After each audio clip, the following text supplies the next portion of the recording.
The fluorescent lights of the 3rd District Police Station flickered with a tired, indifferent hum, casting long, cold shadows across the linoleum floor. By all appearances, it was a normal afternoon. The low buzz of voices, the lazy tapping of keyboards, and the occasional distant ring of a phone that no one seemed eager to answer. And then there was Samuel Washington. Samuel sat quietly on a hard metal bench, a man of 75 years old, his posture upright despite the years etched into his bones.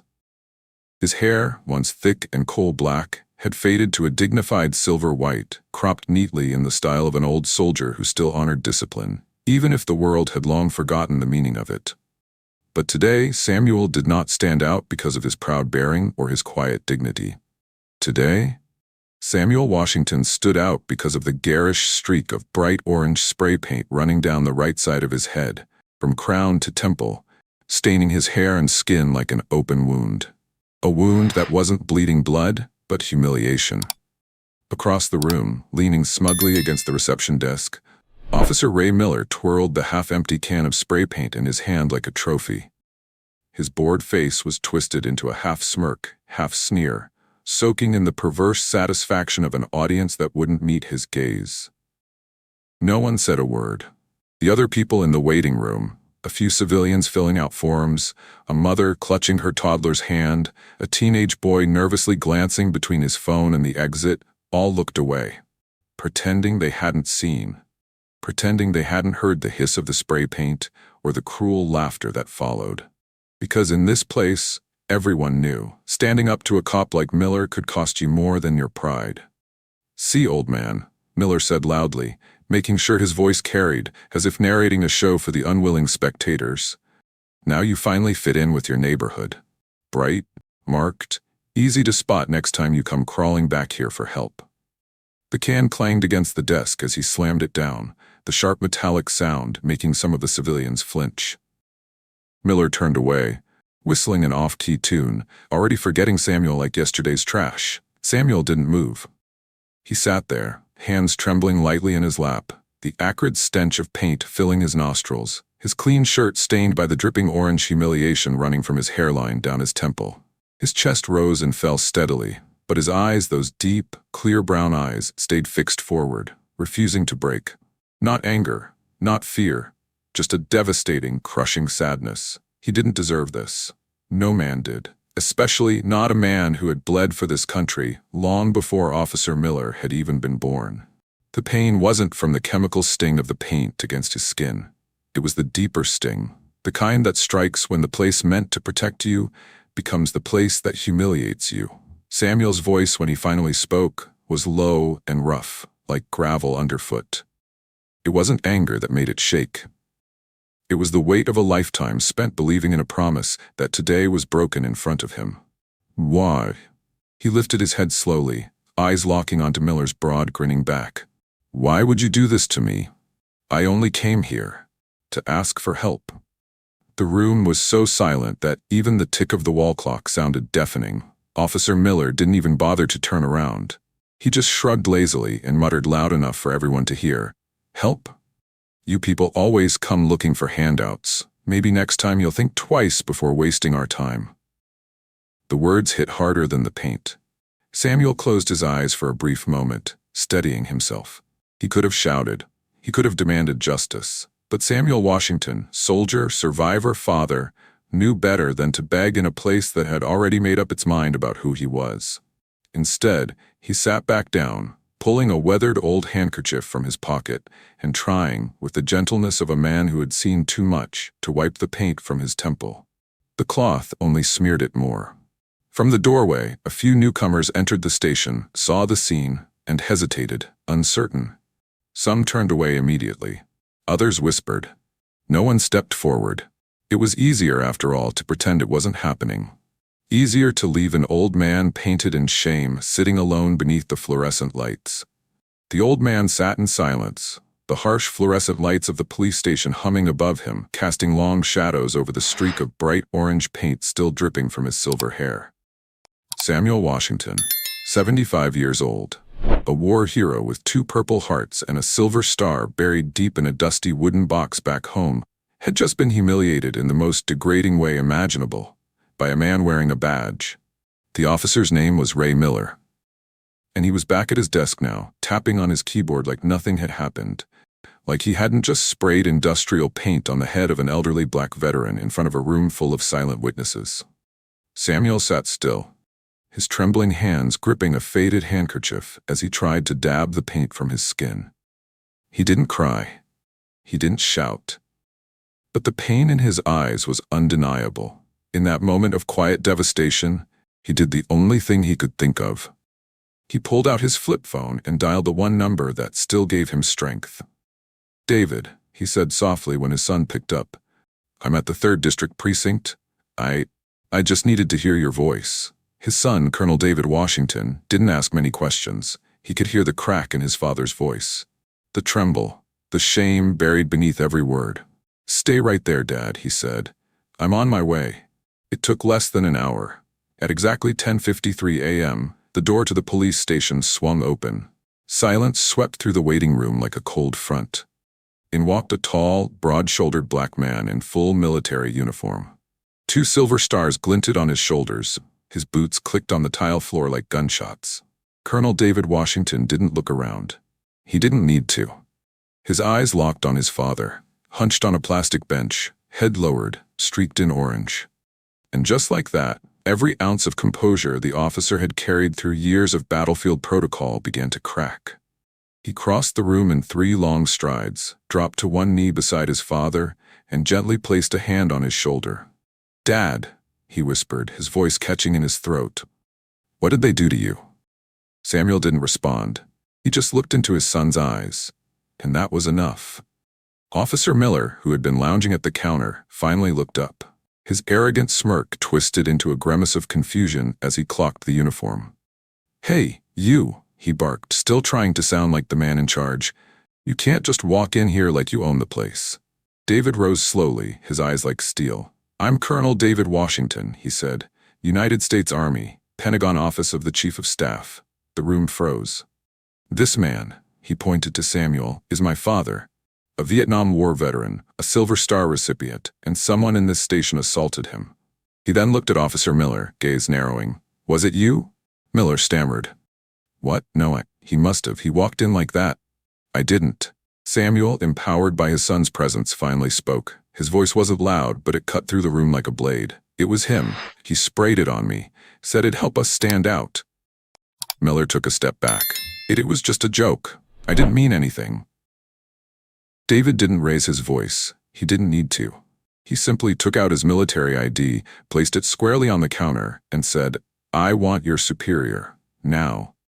Lieutenant Peterson, the station's ranking officer, emerged from the back office just in time to see the firestorm beginning to erupt. He froze at the sight of a full-bird colonel in full uniform standing across from his visibly shaken subordinate and an elderly black man covered in neon paint.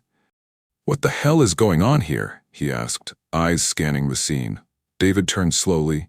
"Your officer just assaulted my father with industrial paint. In your waiting room, in front of witnesses." Peterson's eyes snapped to Miller, who now looked like he might pass out. "Is this true?" he barked. Miller's mouth moved, but nothing came out. Peterson's tone turned ice cold. "Get in my office, now."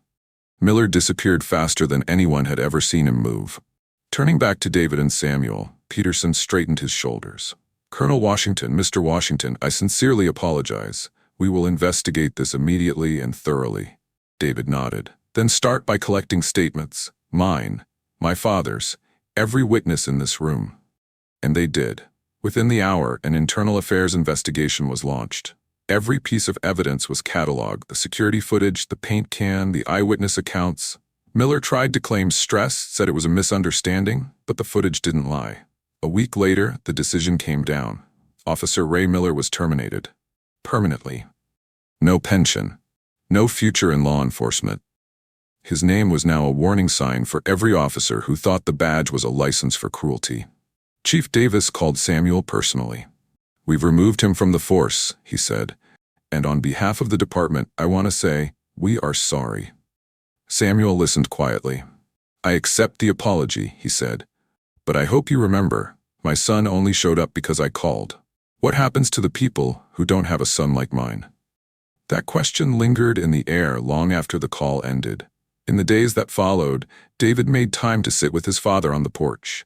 They talked about life, about dignity, about the country. They had both served in different ways, and though the orange paint was long washed away, the stain of what had happened never quite left them.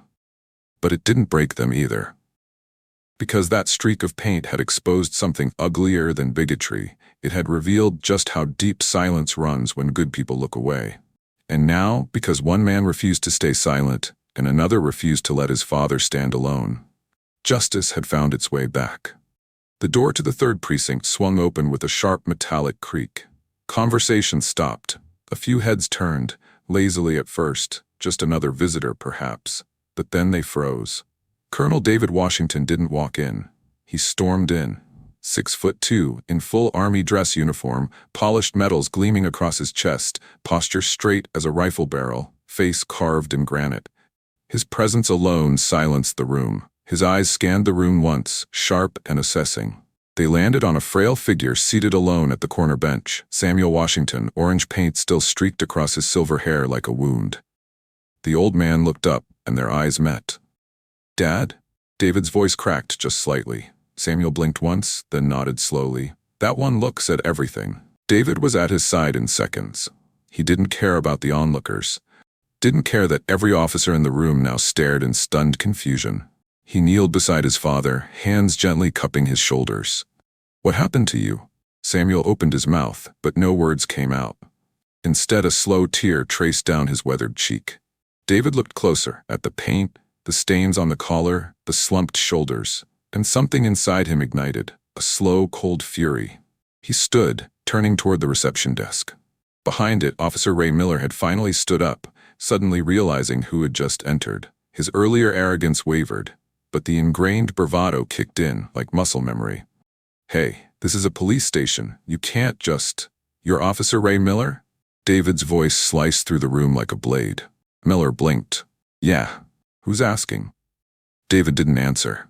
He stepped forward, pulled his military ID from his uniform pocket, and slammed it down on the desk. "Colonel David Washington, United States Army, Office of the Chief of Staff, Pentagon." Miller's jaw dropped.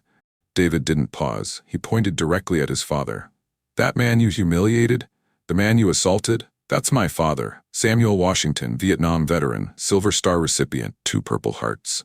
Gasps erupted from the civilians in the waiting area. Even some of the junior officers nearby flinched.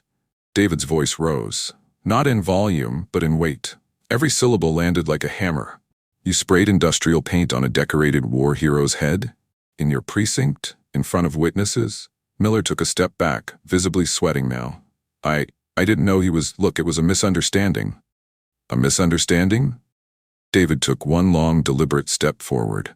"Does your misunderstanding often include racial slurs?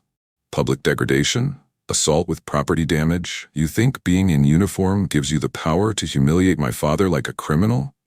You don't deserve that badge." Miller opened his mouth, but David cut him off with a glare that could freeze fire. His voice dropped low. "You better pray to every god you know that my father doesn't press criminal charges. Because I assure you, I'll press federal ones." At that moment, the precinct's ranking officer, Lieutenant Peterson, burst out from the inner hallway, alerted by the commotion. His face turned pale at the sight of David. "Colonel, sir," he stammered, "please, come into my office." David didn't budge. "No, right here, right now." Peterson looked from David to Miller, then at Samuel, who now stood, albeit shakily, beside his son. And Peterson understood. In one sweeping moment, he saw the wreckage of dignity and the abyss of public fallout. David took a breath, collecting himself. "This is not about the press. This is not about revenge. This is about dignity. My father served this country when people like him weren't even allowed to eat at the same counter. He bled in a jungle thousands of miles away. And this is how you repay him? With humiliation and spray paint?" Miller stammered something inaudible. Samuel reached for his son's sleeve, gently tugging it. "David, it's done." David turned to him, his face softening instantly. "No, Dad, it's not done.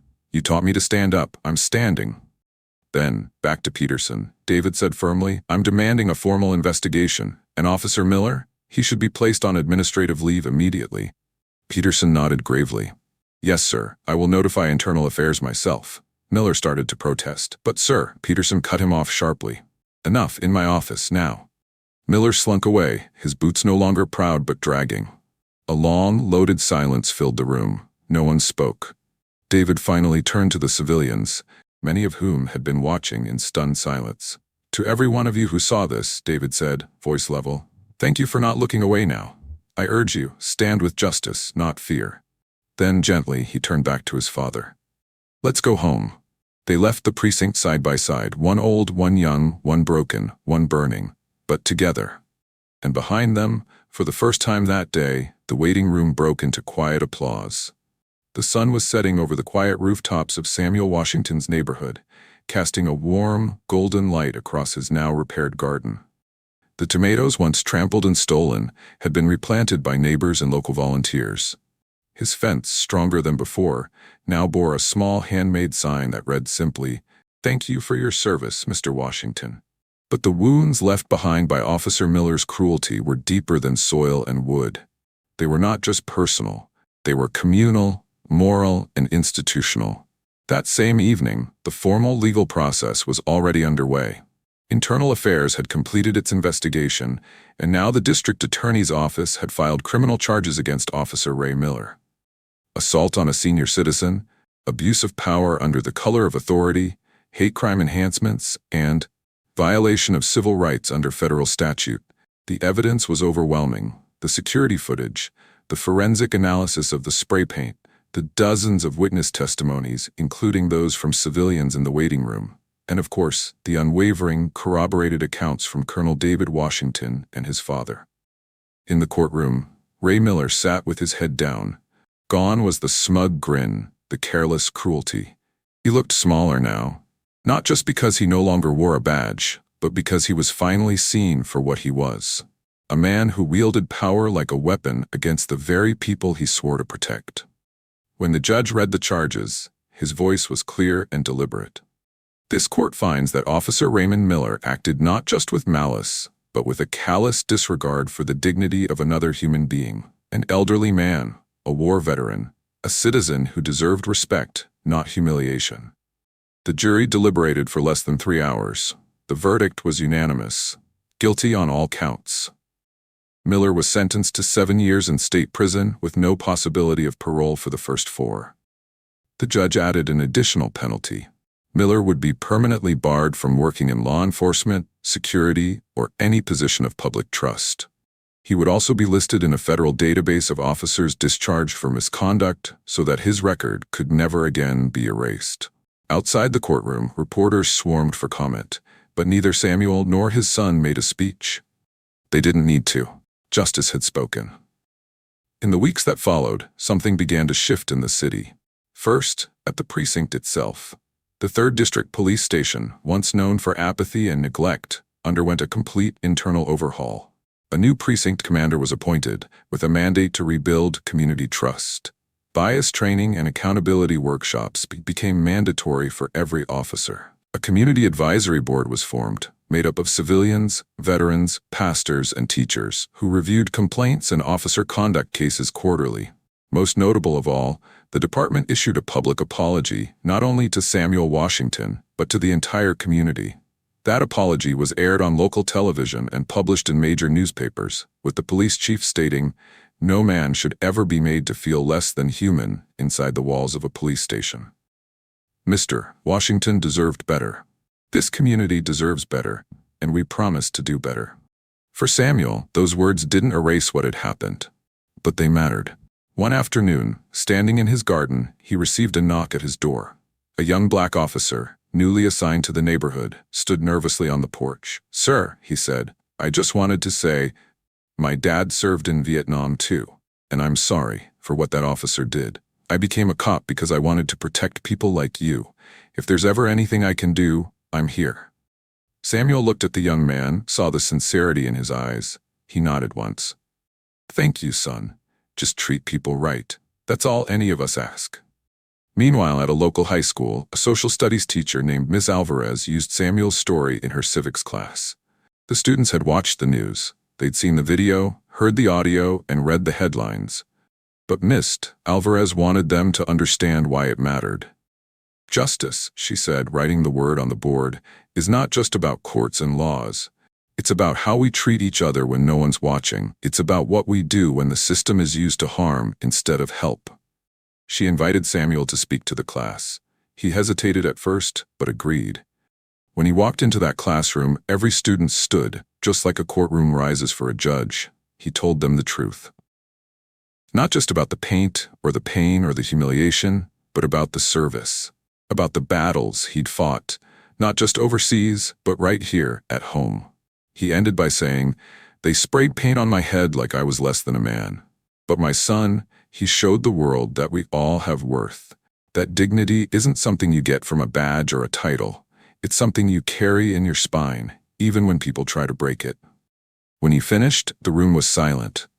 Then a girl raised her hand and said, "Mr. Washington, I want to be a lawyer, not because of TV or money, but because people like you deserve defenders." Samuel smiled. "Then go be one. Be better than the system you inherit." And finally, on Veterans Day, something happened that no one expected. At the city's official ceremony, Colonel David Washington stood on the steps of City Hall to deliver a speech. After honoring all those who served, he turned to the mayor and quietly stepped aside. From behind the podium, the mayor called out, "Ladies and gentlemen, please join me in recognizing a true American hero. For his valor in Vietnam, for his dignity in the face of injustice, and for reminding the city what respect truly looks like. We are proud to present Mr. Samuel Washington with the city's highest civilian award." The crowd stood and applauded as Samuel walked slowly to the stage. The mayor pinned the medal to his coat, but Samuel shook his head. "I didn't do anything special," he said softly into the microphone. "I just told the truth, and I didn't let someone take away my voice." That moment was broadcast across the state. It didn't erase the humiliation, but it rewrote the ending. The lesson that lingers: Ray Miller's fall was dramatic. Samuel Washington's stand was dignified. But the lesson wasn't about either man alone. It was about the line between power and abuse, between silence and action, between seeing injustice and stopping it. Samuel's orange-stained hair is long and washed clean, but the image remains, an old man, marked not by paint, but by courage, by dignity, and by a son's refusal to be silent. And that's what America saw. Not just a tragedy, but a turning point. A moment when a single voice, backed by truth, shook an entire system into motion.